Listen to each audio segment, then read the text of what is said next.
welcome back to the Citizen channel. You're all staying safe and well, and we're going to have a look at last night's disappointing 1-0 defeat in the Carabao Cup. Yes, I think we've given this cup up now, haven't we, guys? After all that winning of it, we don't seem to be bothered anymore. We've got bigger fish to fry, haven't we? We certainly seem to have anyway. But our more or less second 11 couldn't beat Newcastle's second 11. Obviously, tactically, they probably changed things at the right time.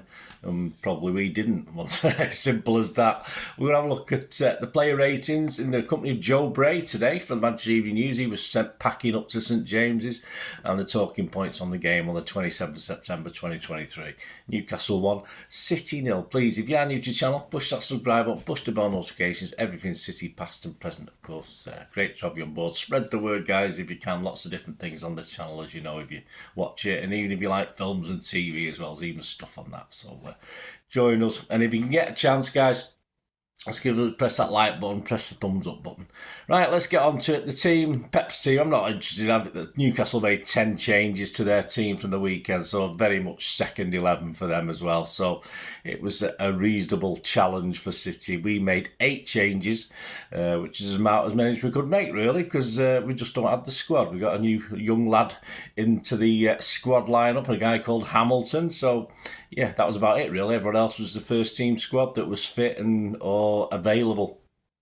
Our starting 11, I got 8 of these, so I was happy with that. I was quite happy with this. Ortega, Lewis, Akanji, Aki, Gvardiol, Kovacic, Phillips, Gomez, Bob, Alvarez and Grealish. I thought it just looked a little light up front. I did have Doku starting for me in my 11, but hey, is what it is. Substitutes, Edison, Carson, Walker, Diaz, Haaland, Doku, Nunes, Foden, and I said the aforementioned Hamilton. Key moments, first half wasn't the greatest, was it? 18 minutes. Alvarez brought a save from Pope after being fed by Bob. A bit more power needed in that one, and Bob probably could have gone on and had a shot himself. I don't think Pep was very happy, but and he played the ball just a little too heavy for Alvarez as well and pushed him a little bit wide. But perhaps Alvarez could have put more of his foot through it. But I'm not going to blame Alvarez particularly for that. It wasn't the greatest baller, and perhaps Bob should have had a go, but it's only a lack of confidence, isn't it? 29 minutes, Alvarez flashes a shot across goal after some work by Grealish, Kovacic and Bob, who were all involved in it, but it was that bad. It ended up going out for a throw-in 10 yards inside the other side of the pitch. So, yes, it could have easily been smacked in with the outside of his left foot, but obviously it wasn't. But it looked closer from when we were up in the gods anyway. 33 minutes, Gvardiol meets a corner, but the defender Dummett doesn't know much about it. Hits him on the back of the head and goes out for another corner. It did look goal-bound, although Pope was scampering across. They've obviously... 41 minutes was the first opportunity for Newcastle. Sorry, I was waiting for the excitement to start for the poor Newcastle fans, and that was the only real time they came alive, I think, on the photo from our angle anyway. And Newcastle almost scored with their first chance of anything. We lost the ball. I think Gvardiol's pass to Kovacic was intercepted by Joe Linton, and he passed it a little bit short. Isaac put Murphy through on goal, and yeah, a nice early shot. He ran onto the area, drove a low shot, and Ortega did well. He sticked out a boot and managed to get it clear. Almost total control, of course, in that first half with no end product for City. Very poor. I don't know what the chances, stats look like, but they wouldn't have been great. Newcastle were awful, and I thought at half time they're not going to be this bad. Eddie Howe's going to get into them. They're going to be a lot better in the second half, and we were proven right, weren't we? Really, they did look livelier, more physical. They got away with it, so they carried on doing it. Why not? 53 minutes, of course, it seemed to be coming, and it did. Murphy received a pass on the half turn. He fed Joe Linton, who just was allowed to run around the box, beating defenders, and he then ran back outside and reversed a low cross that was put in by Isaac at the far post. I don't know where our markers were. I think Lewis was the closest to it, but I think Newcastle had 2 men on the back post, so yeah, a bit disappointing. But 1-0. for them. And of course, the barcode time wasting begins then as players begin to fall over all over the pitch. And Pope, who's one of the worst at it, goes strolling for goal kicks. I mean, if Edison had done one of what Pope did, he would have been booked immediately. But it doesn't work when it's not Edison or City, does it?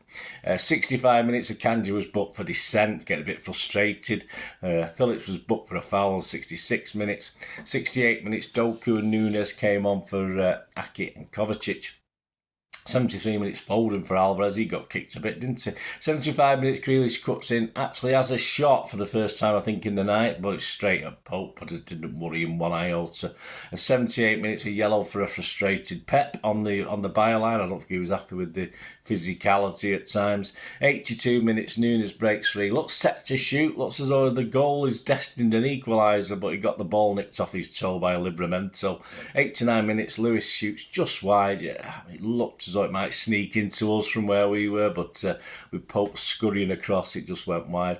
And that's it, another fairly pathetic Carabao Cup effort. As I said, no excuses. Newcastle put a second string out to start the game, pretty much so did we, and they were just better and took the chance in the end. Not quite as bad, but almost as bad as the Southampton loss last year, which was a longer travel back from, a bit more depressing. But the Carabao Cup seems to be knocked on the head now, as far as we're concerned.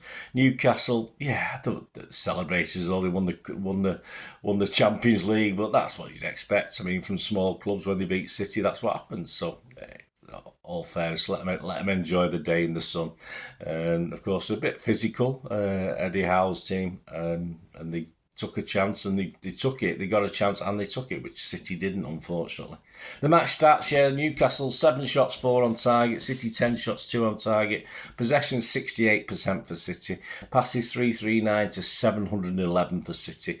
Pass accuracy a bit down for City, 89%. Newcastle 82. Fouls 12 by them, 10 by us. I think that probably double theirs. They just let them go. Yellows 2 each. Offsides, none each, and corners 4 for them and 7 for us. The XG philosophy for the first time this season, as you'd expect in competitive football, we got beat. We got beat on XG and we got beat in the match, so that's fair enough. Newcastle was 1.24, my thanks to @XG philosophy. Newcastle 1.24. City 0.59. Right, the ratings. I mean, from my high vaulted viewing spot, I did struggle to make a lot of City players out, guys.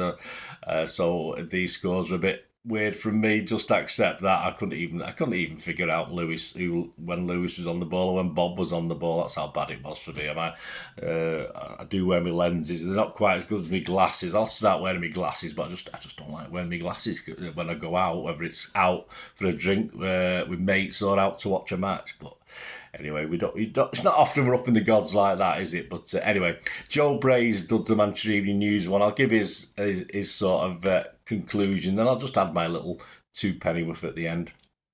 Ortega, Joe said, goalkeeper stood firm and needed saving from Jacob Murphy in the first half. Helpless for Newcastle's goal he was. I can't blame him for that.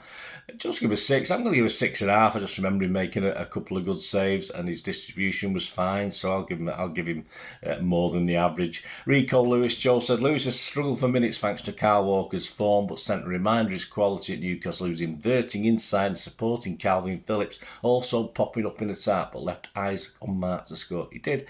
So just give him a 6. I'm going to give him a 6 as well. He worked okay. I thought he worked okay with Bob as well. So that was confused me because when they're in the same part of the pitch, I didn't know who was who.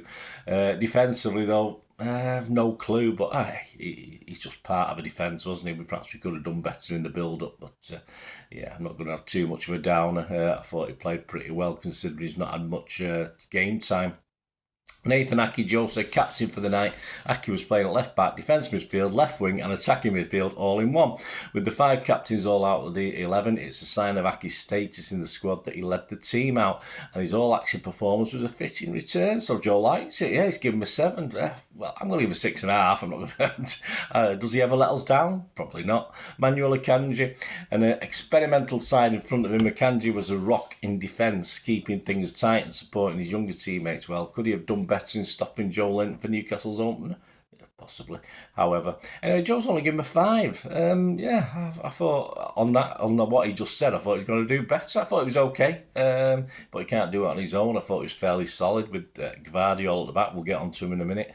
I'll give him a 6. I think 5's a bit mean from Joe there, in fairness. Just Gvardiol picked at centre-back. Gvardiol looked at home in his first start in his preferred position. It's a positive sign of things to come that he can comfortably play in the centre or the left. It is. And Joe's given him a 6. I give him a 6, only because of really. It was all right. It was all right. I thought it was okay. He looks like Diaz at times, and that's a compliment. So there you go. Sergio Gomez, strange position he played in, wasn't it? Joe said it wasn't a surprise that Gomez started, but it was a shock to see him play on the right wing. It was his natural position after a shaky start. He put some nice touches together and looked to threat with his running and distribution. Switched back to left back for the last half hour. Yeah, I thought what Pep asked him to play, not his natural position where he looks quite good for us, and for me a little bit underutilised in that position. Just a body on the pitch that Pep slotted into that position. Calvin Phillips, Joe said his self-confessed biggest week at City began with the first start of the season. Nervous to begin with. He grew into the game and worked well with Kovacic. Will it be enough to see him start against Wolves though? But Joe's given him a 6. I wasn't impressed. I've given him a 5.5. I thought he made. I certainly remember 2 or 3 mistakes. I think it was him anyway. From what I could see, another guy who I couldn't rightly recognise from distance. But I don't think he'll be totally happy with that last night. And I don't think he'll be starting against Wolves. Kovacic, Joe said, a classy operator. Kovacic brought some experience and composure to centre. City have kept winning in his absence, but they have missed his ability in midfield. A positive return. Joe's given him a 7. Yeah, I'll give him 6. I thought it was okay. I'm not going to rave over him like Joe. As I said, I didn't see that much of him or recognise that much from him, but I'll give him a 6 anyway. Oscar Bob, Joe said, Bob has waited patiently for his chance, took it with both hands at Newcastle on his debut, his full debut. Newcastle tried to bully him out of the ball, but he responded with his impeccable footwork and driving runs. He was marked out of the second half, but City could still have a gem on their hands. Well, we've heard this before, haven't we? Joe's given him a 7. Yeah, I am. I'm going to give him my highest score of the day. Okay, the end product didn't lead up to anything too much, but he never stopped, and he looked very classy. As I say, it was only who was around him that stopped him perhaps progressing a little bit more and creating more chances. Jack Grealish, Joe said, another surprise starter, was he? But Marc is full reserve from injury with a typical Grealish performance. A ball magnet winding up the home fans and making things happen on the left. The most senior player in the second half. Grealish had too much to do on his own to get City over the line. Joe's given him a 6. I was just told, I'm not going to go into great depth. It was just very uninspiring for me last night. Jack Grealish, very boring to say that. One shot he had was just pathetic. I'll give him a 5.5. Because he did work hard, but that's about it. Julian Alvarez, no shortage of energy, said Joe. Alvarez got a rare chance to show his quality as a lone striker with Haaland rested. His good form continues. He tested Nick Pope in the first half, but he struggled to have the same influence as Erling Haaland when City needed it in the second half and was replaced to leave City strikerless. He was. Joe's given him a 6. Again, he didn't stand out for me. He didn't stand out up top as anything special. He perhaps could have done a little bit better with a chance or two. I've just given him a 5.5. I don't think Alvarez really came out with any sort of glory last night. The subs, Nunes was 68 minutes. Helped steady the ship, said Joe, built on his good start. In blue, he'd give him a 6. Yeah, I've noticed too. Not enough time for me to mark him, but I won't quibble over that. Doku on in 68 minutes as well. Struggled to get involved, said Joe. Make chances in a quiet second half for the whole team. I thought he did all right. I thought he livened things up. I've not rated him. Joe's given him a 6, but yeah, I thought at least he made us look dangerous on 2 or 3 occasions, which we probably didn't throughout the other 70 minutes that he wasn't on the pitch. Phil Foden, 72 minutes, plays as a defensive number 10. Foden gives City a new focus. We couldn't find the equaliser. I don't think there's any real chance, any time for Phil to get involved in this game. Joe's given him a 6. That's not enough for me to rate him. And Newcastle just kicked him. Man of the match, got to be Bob, hasn't it? I thought Bob, as they say, his full debut. Yeah, I'll give it him, and that's all we can say. That's the only bit of joy I think that we got out of the game. Let me know what you think, guys. Let me know your thoughts and ratings. It'd be great to hear from you. Say it was very disappointing, but I just had a feeling at the back of my mind it was going to end like this. As I say, It was all fairness, I was surprised Newcastle made 10 changes. I thought they might make 7 or 8, but yeah, with respect to Newcastle, their second 11 was better than our second 11 by the end of 90 minutes. Although, of course, they brought on some heavy hitters in the second half, as did we, but perhaps a little bit too late to have a real effect. And I think that was Pep's plan. I don't think he was going to risk people like Haaland. It just wasn't going to happen. Anyway, let me know what you think, guys. Great to hear from you. Onwards and upwards, off to Wolves. I'll be there at Wolves on Saturday. If you see me, come and say hello. Hopefully, we can get back to winning ways, say, with another big game after that to follow. Let's win the next 2, that's all. And that'll cheer us all up, won't it? Let's win the next 2. But bigger fish to fry, as we said at the start of this little show. So coming soon, of course, the Pepsi 11, the preview for that trip to Wolves, so tune in for that. And another chance, of course, to win a King at the Kippax subscription, so please tune in to Pepsi 11. Hope to see you all very, very soon. Until we meet again, that's one thing, don't I? Please stay safe, Blues. Come on, City. Bye for now.